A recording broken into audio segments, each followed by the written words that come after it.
저희가 그 다음 준비한 판넬이 있습니다. 네. 사촌 형부 김종필 전 총리가 지금 조문 오신 박근혜 대통령을 여러분들에게 부탁을 했습니다. 박 대통령이 여기 당연히 할 수 있는 말씀이죠. 근데 여기 내용만 보면 애증이 아니고 사랑만 있거든요. 아니 JP로서 이제 하실 수 있는 말씀이에요. JP 뒷문에 보면 이런 부분이 있어요. 내가 나이가 90이 되어서 보니까 알겠다. 80대까지 살아온 건 다 피다 아니다. 89세 때까지 몰랐는데 90대 보니까 알겠더라. 알았다. 예. 그러니까 거기에서 이제 허업이라는 말도 나오는 겁니다. 그런 마인드 생각을 가지고 계시는 분이니까 이제 떠나는 김기춘 실장이나 이번에 당대표를 맡은 김무성 대표나 자기 저기서 총리를 한 데다가 이 말씀을 하셨지 않았겠느냐 그렇게 보여요. 그만큼 JP가 뛰어난 분인 게 이번에 보면 묘비명에 연 90, 지 89B 이랬는데 그게 원래 노자 말씀이에요. 예. 연 72, 지 69B. 그러니까 89. 90이 돼서 보니까 89까지 산 것이 다 허업이더라 하는 이야기인데 예, 지금 이제 조문을 마치고 나가는 장면인 것 같습니다. 조금 직전까지 김종필 전 총리가 휠체어를 타고 조문을 끝나고 가는 대통령을 배웅을 했습니다. 의전 관계로 의전 경호원들이 가고 있는 모습이 나오고 있습니다. 이런 질문 하나 드려보겠습니다. 휠체어를 타고 문상을 온 대통령을 배웅하는 JP의 심정에서 여성이기 때문에 생각하는 게 섬세하시다. 이 부분과 관련해서 자기 동업자의 죽은 비운의 동업자의 딸에 대한 애정. 아니 그런 것보다도 저는 JP가 분명한 것 하나는 국가 원수, 프레지던시라고 그러죠. 국가 원수에 대한 예언은 철저히 갖춥니다. 저도 거기에 동감합니다. 그거는 JP는 그게 몸에 배신 분이에요. 자기가 보면은 예전에 그분이 옛날 유신 시절에 맨날 김재규 부장이 찾아와서 저 JP한테 꼭 각하라고 불렀습니다. 그럴 때마다 JP가 화를 벼락같이 내면서 각하는 딱 한 분뿐이시다. 박정희 대통령 한 분뿐이시다. JP는 입버릇처럼 그 말씀하셨는데 이거는 뭐냐면 여성이기 때문에 대한민국 국가 원수에 대한 예우로서 휠체어를 타고 그 나이 90에 지금 몸도 안 좋잖아요. 그 왔는데 예를 들어서 우리는 예전에 93년에 김영삼 대통령 출범 이후에 그때 한 번은 JP 이런 말씀하셨은 적이 있습니다. 그 YS 대통령 앞에서 어찌 연작이 홍곡의 대지를 촌탁하리요. 무슨 뜻입니까? 이게 보니까 제비나 참새의 무리 같은 우리들이 어찌 대통령 국가 원수인 그 국가 원수의 홍곡 그야말로 대붕의 뜻을 촌탁하리요.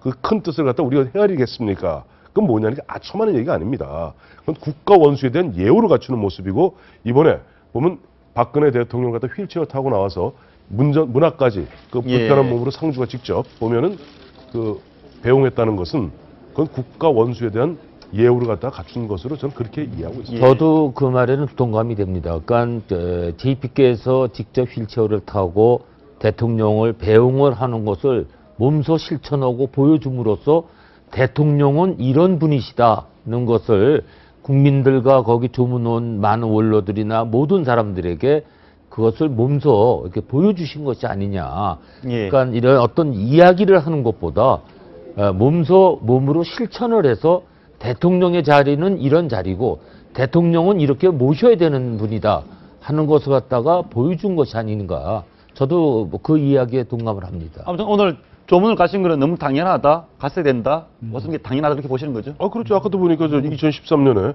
남동구 전 국무총리 사실 보면은 박정희 대통령 시절에는 부총리였습니다. 경제부총리였고 경제성장에 사실 보면 핵심 주역이었는데 그분이 나중에 전두환 대통령 시절에 국무총리 하셨죠.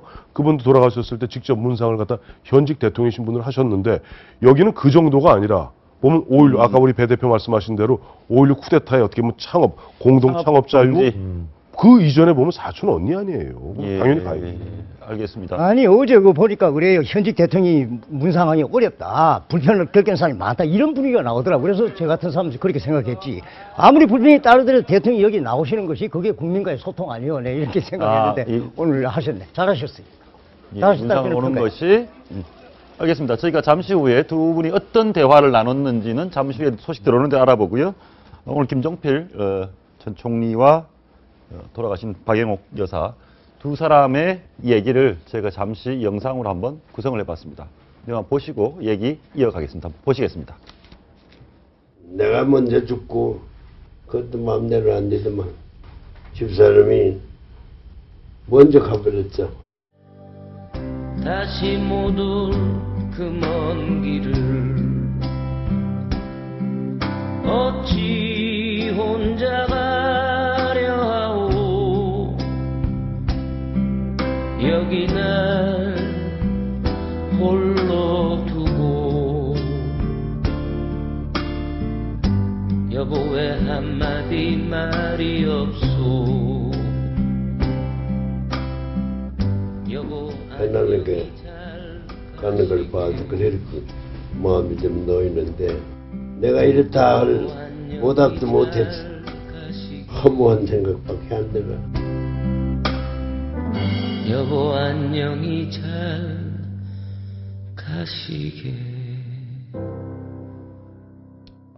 보니까 가슴이 찡. 저는 저 장면을 보면서 여러 가지 생각을 했습니다. 요즘 젊은 사람들의 결혼관이라든가 가족관이라든가 예. 뭐 이런 것의 어떤 중요성을 우리만큼은 그렇게 그 생각을 안 하고 사는 경우가 상당히 많더라고요. 예. 또 뭐 혼자 살겠다, 결혼 안 하겠다, 뭐 이런 얘기도 많이 나오고 또 퍼센티지도 상당히 높게 예, 나오는데 그렇습니다. 이 장면이 그런 젊은이들에게 부부라는 것과 가정이라는 것과 가족이라는 것을 일깨워준 것이 아닌가. 저는 그렇게 보고 싶어요. 그 먼저 좀 예, 친하게 지내셨으니까 예, 같이 우리 느껴집니다. 총리께서 JP께서 평소에도 이 밤에 이렇게 약조하시는 시에도 난 집에 호랑이가 있으니까 그 이제 사모님을 말씀. 그 사모님 호랑이 감사합니다. 때문에 자기가 정치인으로서 오히려 성공했다는 그런 논리를 많이 폈어요. 그 언제 저들이 하는 사모님이 그렇게 그 두렵습니까? 무슨 약점이 많아서 그렇습니까? 이렇게 하면은 오히려 이제 집안에 호랑이가 있어가지고 내가 뭐 이런 정치적인 처신에 예. 성공을 했다는 쪽으로 말씀을 하셨어요. 그래서 아까 저 메시지에 보니까 그게 담겨 있는 것 같으네. 저는 많이 듣긴 해요. 예. 한 번 더 참 궁금한데 볼수록 그런 내용을 대통령께서 김정필 전 총리에게는 무슨 말 하셨을까요? 이거 위로의 말씀을 드렸겠죠. 위로의 말씀. 위로의 말씀을 드리고 빈소에 가서 할 수 있는 말이란 건 거의 뭐 뻔하잖아요. 거기다 또 뭐 형부인, 사촌 형부인 JP께서도 몸도 2008년에 뇌졸중으로 거의 지금 7년째 몸 사실 굉장히 거동이 불편하시지 않습니까? 예. 그러니까 보면은 어떤 저 부인을 잃은 JP 총리에 대해서 위로의 말씀을 주로 드렸습니다. 이명박 전 대통령이 오셨을 때는 내가 몸이 불편해서 일어나지 못해서 미안합니다. 그 말씀을 하시대. 예. 현직 대통령한테도 이렇게 하시네. 예. 그 마땅하다 봅니다. 어찌됐건 지금의 위로를 받아야 될 사람은 김종필 전 총리인데 실제로 보면 오늘 모양새를 보면 그런 것도 있는 것 같습니다. 김종필 전 총리가 대통령을 위로한 것도 있는 것 같습니다. 대통령을 위로 아니 지금 박근혜 대통령이 지지율이 30몇 % 하는 게 말이 됩니까 그게. 일본의 아베 총리가 왜 저렇게 마음대로 우경을 합니까? 미국, 중국, 한국이 그렇게 반대해도 국민 지지율이 막 고공이거든. 50몇 %. 그러니까 그거 믿고 막 저래 하는 거 아니에요. 그런데 박근혜 대통령이 뭐 30몇 %가 어떻게 경제 활성화 어떻게 합니까? JP가 제대로 오늘 말씀하셨으면 국민을 호랑이처럼 해가지고 지지율 끌어올려야 됩니다. 이렇게 평소 같은 말씀하셨을는지 몰라. 그랬어야지 당연히. 혹시 옆에서 만약에 실제로 예상을 해보신다면 예. 김종필 전 총리가 대통령에게 무슨 얘기했을 것 같습니까? 혹시 구체적으로 무슨 인사라든가 이런 얘기는 안 했겠죠? 연작이 어째 홍곡의 대지를 촌탁하겠습니까? 예. 아마 90세 그 우리나라 노정객 최고의 그 노정객이 아마 굉장히 애둘러서 말씀하시면서도 막 탁 와닿는. 그래서 아까 우리 두 분 말씀하셨지만은 JP 말씀은 그 자리에서는 잘 모르고 나와서 공공범위 곱씹어 보면은 그 말씀이 그 말씀이었구나. 그런 말씀을 하셨겠죠. 말씀이 그 말씀이었군요. 알겠습니다. 지금 대통령께서 김종필 전 총리 부인 빈소 조문한 얘기를 하고 있는데요. 지금 내용이 어떤 대화가 나눴는지 구체적인 내용이 있으면 저희가 좀 더 얘기를 해보고요. 그 처음에 관련해서 지금 아까 두 분의 그 수뇌부가 나왔는데 예. 김종필 전 총리께서 처음에 박정희 대통령에게 부인을 소개받으신 그런 얘기도 하십니까?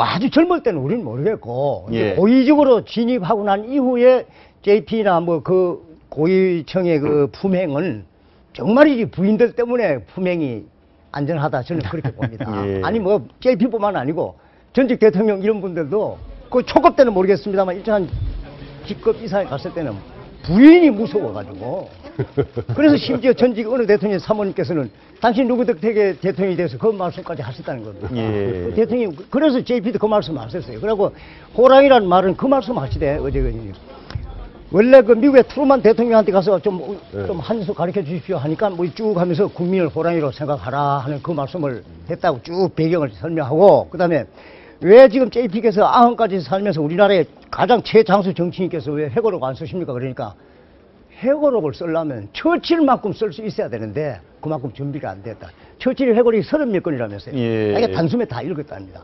그 정도가 안 돼가지고 못 쓰고 지금 현대사 정문을 녹음을 하고 있다고 말씀하시더라고요.